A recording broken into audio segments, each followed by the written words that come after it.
Hello दोस्तों, नमस्कार। मैं बीके सिर अपने यूट्यूब चैनल एग्ज़ाम मंत्रा पर आपका पुनः स्वागत करता हूं। दोस्तों, मैंने पिछले वीडियो में आपको प्रकाश संश्लेषण के बारे में बताया था। आज मैं कोशिका के बारे में आपको कुछ इंट्रोडक्शन दूंगा। कोशिकाएं कितने प्रकार की होती हैं, कोशिका है क्या। तो आप जानते हैं कोशिका को अंग्रेजी में सेल कहते हैं, और जो सेल होती है हमारे शरीर की या जीवों के शरीर की सबसे छोटी इकाई होती है। आपसे पूछा जाए कि जीवों के शरीर की सबसे छोटी इकाई क्या है, तो आपका आंसर क्या होगा? कोशिका। ठीक है, तो smallest unit of living beings, ये कह सकते हैं हम लोग कि लिविंग बींग्स की सबसे छोटी इकाई सेल होती है, कोशिका होती है। आपको पता है कोशिकाओं से ही हमारा शरीर बना हुआ है, और कोशिका जो होती है मिल करके क्या बनाती है? ऊतक बनाते हैं। ऊतक जिसे हम लोग टिश्यू बोलते हैं। तो group of cells is called tissue. तो जो कोशिकाओं का समूह है उसी को हम लोग ऊतक कहते हैं, टिश्यू कहते हैं। और ऊतक मिलकर के अंग बनाते हैं, अंग मिलकर के तंत्र बनाते हैं, और तंत्र मिलकर के क्या बनाते हैं? आपका बॉडी बनाते हैं, शरीर बनाते हैं। ठीक है, तो आपकी जो बॉडी का निर्माण कैसे होता है आपने देखा है स्टेप बाय स्टेप। अब हम लोग बात करते हैं जो कोशिकाएँ होती हैं वो कितने प्रकार की होती हैं। तो जो कोशिकाएँ आपकी वो दो प्रकार की होती हैं। एक होती है प्रोकैरियोटिक सेल और एक होती है यूकैरियोटिक सेल। इनको किस आधार पे बांटा गया है? इनको इनके डेवलपमेंट या विकास के आधार पे बांटा गया है। इनको दो भागों में डिवाइड करते हैं हम लोग। किस आधार पे इनका विकास हुआ है, डेवलपमेंट हुआ है, तो आइए देखते हैं हम लोग। तो जो प्रोकैरियोटिक सेल्स और यूकैरियोटिक सेल्स आपकी कोशिकाओं को दो भागों में बांटा गया है। तो प्रोकैरियोटिक सेल्स और यूकैरियोटिक सेल्स। प्रो का मतलब होता है प्रिमिटिव या आदि। तो आदि कोशिकाएँ क्या होती है, प्रिमिटिव कोशिकाएँ क्या होती हैं, तो आप यहाँ से क्लियर समझ पा रहे होंगे। तो प्रोकैरियोटिक को हिंदी में कहते हैं प्राक केंद्रीय या प्रोकैरियोट। कैरियोट मीन्स होता है केंद्रक, न्यूक्लियस। तो ऐसी कोशिकाएं जिनके अंदर प्रिमिटिव टाइप का, आदि टाइप का केंद्रक पाया जाता है, उनको प्रोकैरियोटिक कोशिकाएं कहते हैं। और यूकैरियोटिक का मीनिंग क्या होता है? यू मीन्स होता है ट्रू या सत्य या सुविकसित। तो ऐसी कोशिकाएं जिनमें सत्य केंद्रक पाया जाता है या सुविकसित केंद्रक पाया जाता है या वेल डेवलप्ड न्यूक्लियस पाया जाता है, ऐसी कोशिकाओं को हम लोग यूकैरियोटिक सेल्स कहते हैं। तो क्लियर हुआ आपका? तो यहाँ पे इसीलिए मैंने लिखा हुआ है कि यूकैरियोटिक में ये सुविकसित कोशिकाएं होती हैं और ये अविकसित कोशिकाएं होती हैं। तो आप ध्यान रखेंगे, ये क्वेश्चन आपके कंपटीशन में पूछे जाते हैं। अविकसित का मतलब इनका विकास पूर्णतया नहीं हो पाया है, ये लेस डेवलप है, ये आपकी वेल डेवलप है। ठीक है, ये तो आदि कोशिकाएं हैं, ये आपकी वेल डेवलप सेल हैं। तो आप देखते हैं इनमें थोड़ा सा क्या डिफरेंस है, ज़रा इनके पॉइंट को क्लियर कर लेते हैं। ठीक है, तो देखेंगे ज़रा। पहला पॉइंट इसमें है आपका केंद्रक। केंद्रक को हम लोग न्यूक्लियस कहते हैं। जो आपकी प्रोकैरियोटिक सेल्स होती हैं उनमें आपका केंद्रक जो होता है वो नहीं पाया जाता है। एनसीईआरटी के अकॉर्डिंग देखें तो नहीं पाया जाता है, लेकिन यूपी बोर्ड के हिसाब से देखें तो उसमें केंद्रक ना बोल के इसको केंद्रकाप कहते हैं, न्यूक्लियो। ठीक है, न्यूक्लियोलस। तो इसलिए आप लोग यहाँ क्रॉस का मतलब है केंद्रक नहीं होता है, लेकिन जो यूकैरियोटिक कोशिकाएं हैं इनमें केंद्रक पाया जाता है। समझेंगे, यहाँ केंद्रक प्रेजेंट है, यहाँ पर एब्सेंट है। दूसरा पॉइंट आपका है केंद्रक झिल्ली। और केंद्रक झिल्ली को इंग्लिश में बोलते हैं न्यूक्लियर मेम्ब्रेन। जो केंद्रक होता है उसके चारों ओर, केंद्रक के चारों ओर एक अंदर जो आपकी झिल्ली होती है, मेम्ब्रेन होती है, ठीक है, चारों ओर, तो उसी को हम लोग कहते हैं न्यूक्लियर मेम्ब्रेन। जैसे ये सेल है, सेल के अंदर न्यूक्लियस, और न्यूक्लियर के बाहर जो झिल्ली है केंद्रक के चारों ओर से कहते हैं केंद्रक झिल्ली, न्यूक्लियर मेम्ब्रेन। ये केंद्रक झिल्ली प्रोकैरियोटिक में नहीं पाई जाती है, तो ये भी ध्यान रखेंगे, लेकिन यूकैरियोटिक में पाई जाती है। तीसरा पॉइंट देखते हैं हम लोग, हिस्टोन प्रोटीन। हिस्टोन प्रोटीन ये भी आपकी केंद्रक में होती है, न्यूक्लियस में होती है, क्योंकि हिस्टोन प्रोटीन जो होती है ये आपकी प्रोकैरियोटिक में नहीं पाई जाती है, यूकैरियोटिक में पाई जाती है। टिक का मतलब समझ प्रेजेंट होता है, ध्यान रखेंगे। इसके बाद हिस्टोन प्रोटीन होती क्या है? हिस्टोन प्रोटीन देखो होती है जो डीएनए आरएनए आपका जेनेटिक मटेरियल होता है, आनुवांशिक पदार्थ होता है, उसी डीएनए आरएनए के साथ हिस्टोन प्रोटीन जो है रैप करती है, उसी के ऊपर रैप करके या लिपट करके क्या बनाती है? क्रोमोसोम बनाती है। तो ये हिस्टोन प्रोटीन पाई जाती है न्यूक्लियस में। ये आपके प्रोकैरियोटिक कोशिकाओं में नहीं पाई जाती है और यूकैरियोटिक में पाई जाती है। क्लियर हुआ? नेक्स्ट पॉइंट इसमें है कोशिकांग। इसको बोलते हैं अंग्रेजी में सेल ऑर्गेनेल। अब सेल ऑर्गेनेल जो होता है, सेल ऑर्गेनेल बोलते हैं, ये भी आपके प्रोकैरियोटिक कोशिकाओं में नहीं पाए जाते हैं। तो सेल ऑर्गेनेल नहीं पाए जाते हैं। जैसे सेल ऑर्गेनेल होता क्या है, माइटोकॉन्ड्रिया है आपका, क्लोरोप्लास्ट है आपका, लाइसोसोम है आपका, ठीक है, इंडोप्लाज्मिक रेटिकुलम है आपका। ये सारे सेल के अंग हैं, ऑर्गेनेल्स हैं, जिनको हम लोग कोशिकांग बोलते हैं। कोशिका के अंग, जैसे आपके शरीर के अंग होते हैं, आँख, नाक, कान, जीभ, त्वचा, ऐसे कोशिका के अंदर भी अंग पाए जाते हैं जो प्रोकैरियोटिक कोशिकाओं में नहीं पाए जाते हैं और यूकैरियोटिक में पाए जाते हैं।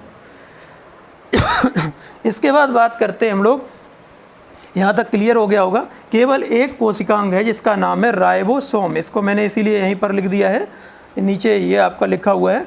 जो राइबोसोम होता है वो प्रोकैरियोटिक में भी होता है और यूकैरियोटिक में भी होता है, ठीक है। ये ऐसा एक कोशिकांग है, ध्यान रखें, जो प्रोकैरियोटिक में भी होता है और यूकैरियोटिक में भी होता है। तो अंतर इतना है, इसमें डिफरेंस इतना है कि प्रोकैरियोटिक कोशिकाओं में जो राइबोसोम होते हैं वो 70S प्रकार के होते हैं। कितने प्रकार के होते हैं? 70S। एस क्या, उसकी यूनिट है, ये यूनिट समझते, इकाई होती है, जो जैसे बल का मात्रक होता है न्यूटन, आप जानते हैं। तो ऐसे ही यहाँ पर ये यूनिट है, एक इकाई है, जिसे हम लोग सेडिमेंटेशन यूनिट बोलते हैं, अवसादी गुणांक बोलते हैं, जो इसके साइज को डिनोट कर रहा है कि इतना जो राइबोसोम है उसका साइज 70S प्रकार का होता है। और इधर जो राइबोसोम होता है वो आपका 80S प्रकार का होता है, ठीक है। तो ये एक डिफरेंस हो गया, राइबोसोम इधर होता है आपका 80S प्रकार का।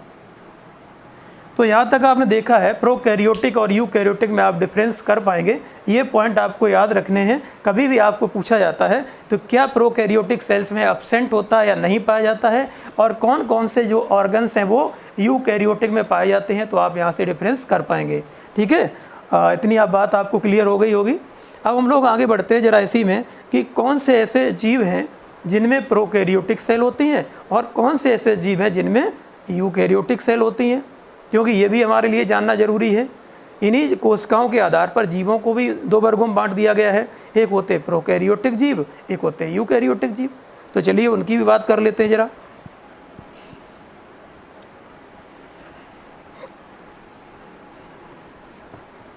तो प्रोकैरियोटिक जो जीव होते हैं, और इधर था आपका यूकैरियोटिक।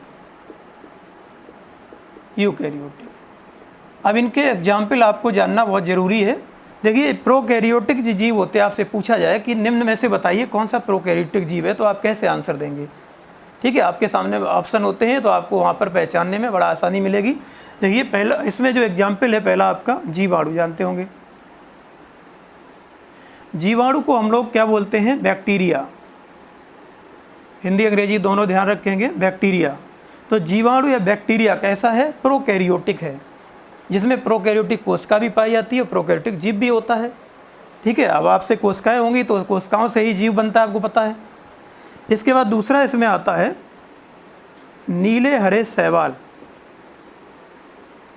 नीले हरे शैवाल, और इसको हम लोग बोलते हैं अंग्रेजी में blue green algae. Blue green algae जो होता है वो नीले हरे शैवाल, ये भी प्रोकैरियोटिक होता है। और इसका एक और नाम होता है, आप जानते हो, साइनोबैक्टीरिया भी इसको कहते हैं। ब्लू ग्रीन एल्गी को साइनोबैक्टीरिया भी कहते हैं। तो इसको मैंने यहीं पर आपको लिख दिया है, आपको ध्यान रहे ये चीज़। तो देखिए आप, चाहे आपका ऑप्शन में साइनोबैक्टीरिया हो, चाहे आपका नीले हरे शैवाल हो, या फिर जीवाणु या बैक्टीरिया हो, ये सब प्रोकैरियोटिक के अंतर्गत आते हैं। और क्या आता है इसमें? एक और आता है, आपने नाम सुना होगा, माइकोप्लाज्मा। माइकोप्लाज्मा, और इसी माइकोप्लाज्मा को एक और इसका शॉर्ट नाम है PPLO। PPLO भी कहते हैं, ये भी प्रोकैरियोट्स है। PPLO का मतलब होता है प्लूरो निमोनिया लाइक ऑर्गेनिज्म, मतलब प्लूरो निमोनिया जैसे जीव। तो ये PPLO जो है, या माइकोप्लाज्मा है, साइनोबैक्टीरिया है, नीले हरे शैवाल हैं, बैक्टीरिया हैं, ये सब किसके अंतर्गत आते हैं? प्रोकैरियोटिक के अंतर्गत। इतना क्लियर हो गया होगा। अब आपको कोई सस्पेंस नहीं होगा, कोई डाउट नहीं होगा कि मैं सर प्रोकैरियोट नहीं जानता हूँ या प्रोकैरियोट क्या होते हैं। अब बात करते हैं यूकैरियोट में कौन कौन से जीव आते हैं। अभी आपके सामने जितने एग्जाम्पल ये लिखे हुए हैं, इनको छोड़ करके जितने भी बचे हुए जीव हैं, शेष सभी जीव ठीक है। रेस्ट जितने बचे हुए हैं, rest of the living beings जो भी आपके आ रहे हैं, रिमेनिंग या बचे हुए जीव आ रहे हैं, वो सभी किस में आ रहे हैं? यूकैरियोटिक में। अब उसमें चाहे कोई प्लांट हो, पौधे हों, चाहे कोई जंतु हो, या फिर आपका कोई सूक्ष्म जीव हो, सूक्ष्म जीव, तो ये भी आपका आ जाएगा प्रोकैरियोटिक में, क्योंकि जीवों के अंदर ये सब आते हैं, आपको पता है, चाहे प्लांट हो, चाहे एनिमल्स हो, चाहे सूक्ष्म जीव हो। केवल इनको छोड़ करके बचे हुए सारे क्या होते हैं? सभी जीव यूकैरियोटिक होते हैं। अब आपको पूछा जाए कभी भी, ठीक है, कौन सा प्रोकैरियोटिक है और कौन सा यूकैरियोटिक है, तो आप बता देंगे। ठीक है। अब कुछ क्वेश्चन यहाँ से आपके बनते हैं, जरा उनकी भी बात कर लेते हैं। जैसे आपसे पूछा जाए कि बताइए सबसे छोटी कोशिका कौन सी होती है, या सबसे छोटा जीव कौन सा होता है, तो क्या आंसर आप देंगे? सबसे छोटी कोशिका या जीव आपसे पूछा जाए तो उसका आंसर होगा आपका माइकोप्लाज्मा। माइकोप्लाज्मा। अभी मैंने आपको बताया था सबसे छोटी कोशिका या सबसे छोटा जीव, स्मॉलेस्ट सेल और स्मॉलेस्ट ऑर्गेनिज्म, तो आपका आंसर होगा माइकोप्लाज्मा। अब यहीं पर क्वेश्चन आपसे दोबारा पूछा जाए कि सबसे बड़ी कोशिका कौन सी होती है? सबसे बड़ी कोशिका जो है आपकी, तो लार्जेस्ट सेल जो होती है वो है आपका शुतुरमुर्ग का अंडा। शुतुरमुर्ग का अंडा, ऑस्ट्रिच एग, तो ये सबसे बड़ी कोशिका होती है, शुतुरमुर्ग का अंडा, ऑस्ट्रिच एग, लार्जेस्ट सेल है। अब इसके बाद आपसे पूछा जाता है, ये तो छोटी और बड़ी कोशिका हो गई है। अब आपसे पूछा जाए कि मानव शरीर की सबसे छोटी कोशिका कौन सी है, तो आपको बताना है मानव शरीर की सबसे छोटी कोशिका है शुक्राणु कोशिका। शुक्राणु कोशिका, ठीक है, जिसको हम लोग बोलते हैं स्पर्म सेल। स्पर्म सेल, ये मानव शरीर की सबसे छोटी कोशिका है, स्पर्म सेल। अब आपसे पूछा जाए कि मानव शरीर की सबसे बड़ी कोशिका कौन सी है, तो आंसर होगा आपका अंडाणु कोशिका। अंडाणु कोशिका, इसको बोलते हैं हम लोग एग सेल। क्या बोलते हैं? Egg cell. ठीक है, ध्यान रखना है, ये सबसे छोटी कोशिका है मानव शरीर के, ह्यूमन बॉडी की, और ये सबसे बड़ी कोशिका है अंडाणु कोशिका या एग सेल। अब यहीं पर एक और क्वेश्चन आपका बनता है कि मानव शरीर की सबसे लंबी, अब बड़ी नहीं लंबी है, जिसे लॉन्गेस्ट बोलते हैं हम लोग, तो सबसे लंबी कोशिका आपकी पूछी जाती है, तो आपका आंसर होगा, जिसे हम लोग बोलते हैं तंत्रिका कोशिका, नर्व सेल। तंत्रिका कोशिका, ये मानव शरीर की सबसे लंबी कोशिका है। इसको हम लोग नर्व सेल या न्यूरॉन भी कहते हैं। इसी को हम लोग नर्व सेल भी बोलते हैं, इसी को हम लोग न्यूरॉन भी बोलते हैं। ठीक है, ये सभी नाम आप ध्यान रखेंगे। तो तंत्रिका कोशिका या नर्व सेल या न्यूरॉन, ये मानव शरीर की सबसे लंबी कोशिका है, आप ध्यान रखेंगे। इसके बाद आपसे पूछा जाए कि मानव शरीर का सबसे बड़ा अंग कौन सा है, लार्जेस्ट ऑर्गन, तो मानव शरीर का सबसे बड़ा अंग है, क्या है? त्वचा है, इसे हम लोग स्किन कहते हैं। त्वचा या स्किन, ये मानव शरीर का सबसे बड़ा अंग है, लार्जेस्ट ऑर्गन है ह्यूमन बॉडी का। ठीक है। अब मानव शरीर की सबसे बड़ी ग्रंथि पूछी जाती है जैसे आपसे, तो मानव शरीर की सबसे बड़ी ग्रंथि कौन सी होती है, तो आपका आंसर होगा यकृत, या इसी को कहते हैं लीवर, या इसी को कहते हैं जिगर, या इसी को कहते हैं कलेजा। आप ध्यान रखिएगा, आपको सस्पेंस नहीं होना है। मानव शरीर की सबसे बड़ी जो ग्रंथि है वो आपकी कौन सी है? यकृत, लीवर, जिगर या कलेजा, ये लार्जेस्ट ग्लैंड है मानव शरीर की। ठीक है, और ये आपके इस प्रकार के क्वेश्चन भी आपके आते हैं। अब आपसे पूछा जाए कि मानव शरीर की सबसे बड़ी अस्थि कौन सी है, तो सबसे बड़ी अस्थि आपसे पूछा जाए तो यहाँ पर आपकी कौन सी होगी? फीमर। फीमर, और फीमर आपको पता है कहाँ पाई जाती है? जो फीमर अस्थि होती है वो जांघ में पाई जाती है। ठीक, ये सबसे बड़ी अस्थि है। और मानव शरीर की सबसे बड़ी अस्थि या हड्डी, अब सबसे छोटी अस्थि या हड्डी पूछी जाए मानव शरीर की, सबसे छोटी अस्थि या हड्डी कौन सी है, तो आप कौन सी बताएंगे? स्टेपीज़। ये कहाँ पर होती है? कान में होती है, आपको पता है। कान में सबसे छोटी अस्थि या हड्डी स्टेपीज़ कान में पाई जाती है। हाँ, एक क्वेश्चन और आपका है, जो सबसे बड़ी ग्रंथि हमने आपको बताई थी, अब सबसे छोटी ग्रंथि आपसे पूछी जाए, मानव शरीर की सबसे छोटी ग्रंथि है, तो क्या आंसर होगा? पीयूष। पीयूष, इसी को पिट्यूटरी भी कहते हैं। ये सबसे छोटी ग्रंथि है मानव शरीर की, पीयूष या पिट्यूटरी। ये ब्रेन में पाई जाती है और इसे हम लोग मास्टर ग्रंथि भी कहते हैं।